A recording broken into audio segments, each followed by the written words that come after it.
unit Tipikor hari Kamis tanggal 5 April 2018 kami melakukan rilis untuk pemberitahuan kepada publik atau masyarakat bahwa kasus tindak pidana korupsi proyek pembangunan trek sepeda ekstrim yang dilaksanakan oleh kantor Dispora menggunakan dana APBD tahun 2015 senilai 1.742.584.000 itu serah terimanya atau tahap 2-nya kami agendakan hari ini kepada pihak.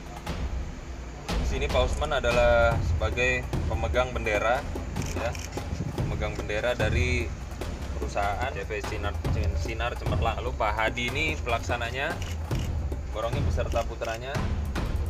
Kalau Pak Martono, konsultan PT Indragila. nah, sudah dengar langsung Pak Martono, konsultan dari PT Indragila, perencana pembangunannya. Ini sudah kita lakukan penyidikan, LP-nya itu kita buatkan tahun 2017 bulan Februari.